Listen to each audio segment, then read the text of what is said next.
Jenga is a game made up of hand-eye coordination, luck being on your side, and a steady hand.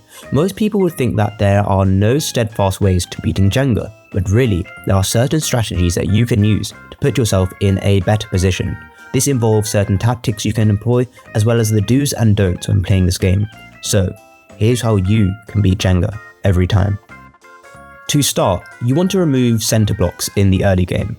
This means taking out the bottom few centers when doing so, but as part of this, you can't just keep taking center blocks away the whole game, as one of you will eventually be forced to take side blocks, as then you would lose. So, take center blocks at the start of the game, but as you go towards the mid to end game, begin taking more side pieces as to put your opponent under greater pressure. In fact, a major part of this is knowing that not all pieces are identical, as some are slightly wider and more load-bearing. Thicker blocks will be more effective in bearing the load of the tower. As a result, before making your decision of which piece to move, look for smaller gaps surrounding pieces. If a piece is less tightly bound to others around it, this is less load-bearing and will be easier to remove. So, try and target these pieces to give yourself an easier time. This means adapting your tactics each round. The same blocks you played last round may not budge so easily this time. Therefore, follow this general strategy each time you play, but do be ready to adapt as you are going along. Of course, when moving pieces, be sure to push rather than pull. The act of pulling disturbs the stability of the tower more than gently pushing or tapping the block. But this begs the question, what happens when you run out of center blocks because you have exhausted all options?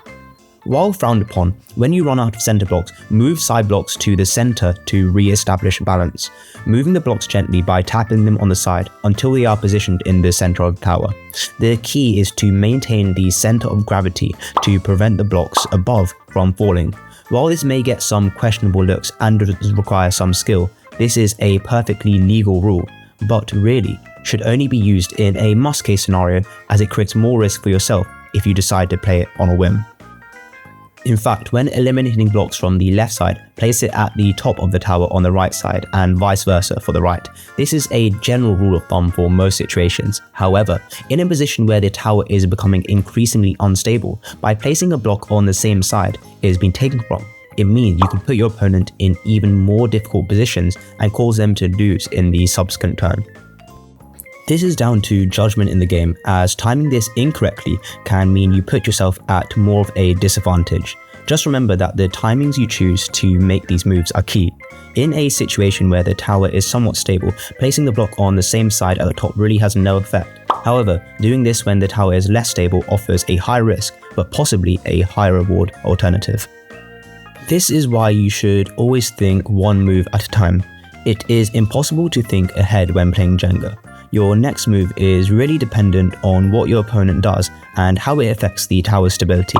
As such, building the largest tower is not by all means the best strategy. Your goal should not be to build the tallest tower, but rather the most stable. In order to do this, you should place blocks strategically to maintain the center of gravity and not make the tower too tall. This puts you in better positions in the later game, so are less likely to make a mistake.